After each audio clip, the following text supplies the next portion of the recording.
Yo, what's up, YouTube? Welcome to the Coffee Pod. My name is Tisha Zed. Drink the coffee, it'll make you feel better. A day in the life of a sex worker. Check it out. Would you like to know what the day of a very busy sex worker consists of? You would? That's what I thought. My day started bright and early at 4 a.m. Got to the client's house at 5 a.m. I'm a topless maid, so I clean their house topless for 2 hours. Now, why did this client want me there so early? Well, because that's the only time that they're available. This client is a doctor and works at night and sleeps all day. The days he's off, he's with his children. He's not married. Not anymore, at least. He gets off at 4:30 a.m., so he stays awake a couple hours after his shift to watch me clean. And I've had this client for a couple months now. I love him. He's the only client I will get up that early for. And he also leaves me a hefty tip every single time of $1,000. I made $1,600 at that first house. Then by that time, the sun is peeking its beautiful face in the sky. I grab some coffee from Dunkin', and I go to my second client's house. They are a lovely lesbian couple. I do backyard landscaping for them. Topless, of course. They got a fence high enough, nobody can see in, so don't worry. I also cleaned their pool as well. I was there for 2 hours, made $800. It is brunch time around this point, and that is my next client. I go and sit down at First Watch, have a nice paid brunch. Got paid $500 for that, and the eggs and fruit were delish. Then I headed over to another client's house to wash some cars. This was a first-time client. He had me wash his 2 Corvettes and detail the inside, all of course while wearing my microkini. Made $1,200 there, but guess what? His neighbor came out because he saw me, of course, and he hired me to Somebody calculating this, comment down below. wash his truck. Now, I did have to sacrifice my lunch hour for this, but you know what? Will make a bag. Food can always wait. By the way, if that sounds like I'm promoting an eating disorder, I'm not. I'm just saying that I'm okay with sacrificing my lunch hour every once in a while to make money. I don't always do it. Anyways, and I made an extra $400 with that last minute client, so worth it. Then I went and mowed a pasture for 3 hours. Topless. Now, a lot of you, I'm sure, are wondering, oh my God, how are you not burned to a crisp? This client, he has a fancy dancy tractor, the one with the little roof or sun protector above your head. Plus, I put on at least 2 pounds of sunscreen, 100 SPF. So yeah, I was good, but I made $2,500 from that. Then I had to go to one more client's house, clean their house for an hour topless. Got $350 from that, and now I'm back home. Today in total, I made $7,350. I have my security guy, Joe, who comes with me on these jobs, and I pay him 30%. I pay him 30% of the lump sum total. So he made $2,205 of the $7,350 I made today. My take home was $5,145. Pretty damn good day. Now, I will say, I don't have those days every day, okay? Today was particularly busy. Like I said, I've been up since 4. I've worked over a 12-hour day, but I damn sure ain't complaining because I don't really know of any other job where you can work that many hours and make that much money. I've said it before, and I'll say it again. Be your own boss. But I will say one thing. The term more money, more problems has lived up to its reputation. I love money and I love problems, so All right, guys, I'm about to play one of the strangest videos that's been sent to me. This chick's basically talking about her relationship. By the way, she is a sex worker. Talking about her relationship with an Amish man. Some viewers may find the following video disturbing. Viewer discretion is advised. No more wasting time. Let's just get into it. I'm in love with an Amish man, a man that I can't really have, but like at the same time, don't we all fall in love with men that we can't or should not have? Okay, I get the appeal, but it's not even just for the fact that like he is actually a decently attractive guy. Solomon is hot, okay? I'll admit it. Solomon's hot. And yes, that is his real name. But still, it's not even the fact that he's attractive. It's the fact that this man has given me more in the past couple of days than any man alive. Okay, so this man originally hit me up in my DMs. Was like, hey, yeah, I'm in an Amish community. I'm fully Amish. Okay. Don't know how we got a phone. Didn't even know they were allowed to use phones. I just assumed they weren't. I guess some are. I don't know. He's been following me for a while. And he's like, it's taken a lot of courage to like ask you to do this. But like, I want you to come and take nudes of my buggy for me. And I'll pay you. And I also want you to put a butter churner up your ass. Dead ass. All right, so I'm listening to the story. This chick is talking about how this Amish dude is reaching out to her through phones. Or Amish people allowed to use phones? I don't know, man.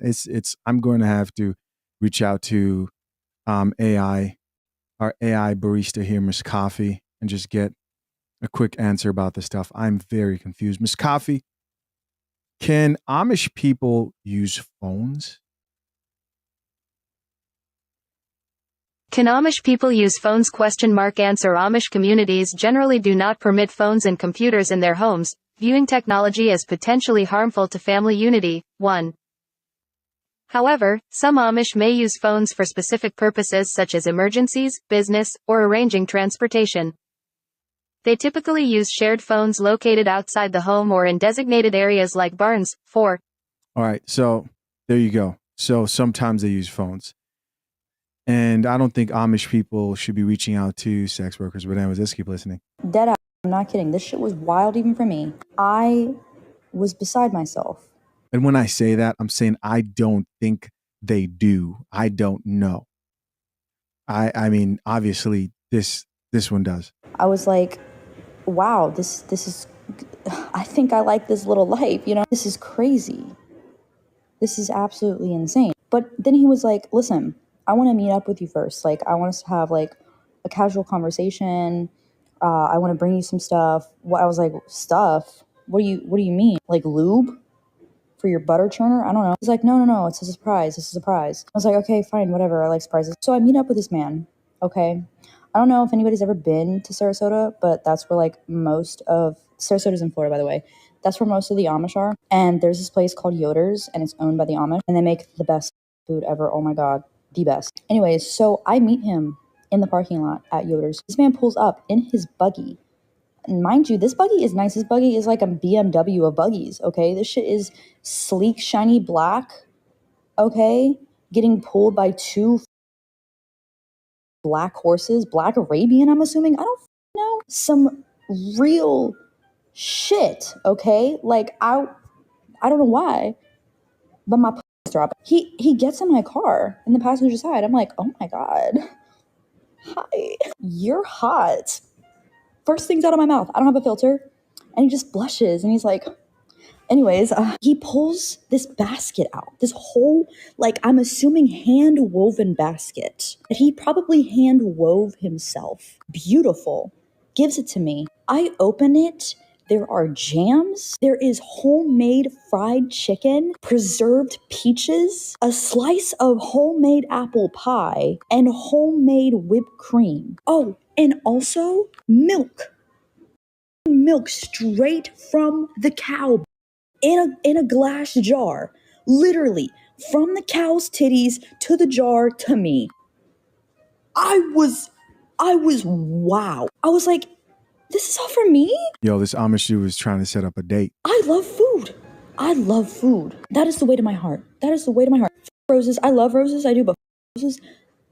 This man gave me a whole food love basket. And I wanted to jump his bones right then and there, but I knew I couldn't. So, and you damn right, I sat there and I got into everything. Oh my God, it was the best food I ever had. And he was like, I just wanted to give you this, you know, we like to give each other food sometimes as like a form of appreciation. And I was like, honestly, I mean, I know you said you have the money for this, but like if you just want to pay me and all of this shit, like that's fine too. And then he offered to like make me stuff. Like we got to talking about how I just bought a vanity, right, for makeup.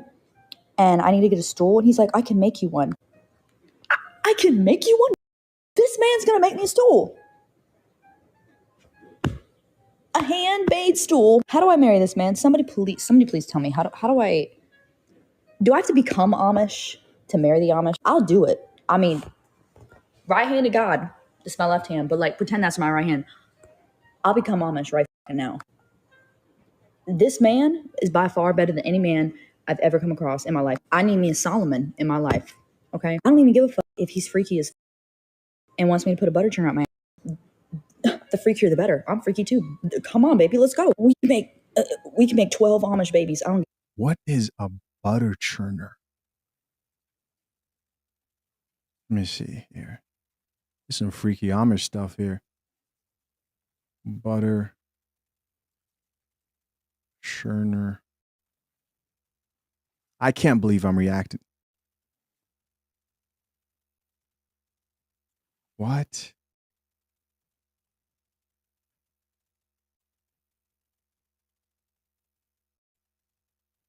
So he asked for a butter churner up her butt. I might have to end this video.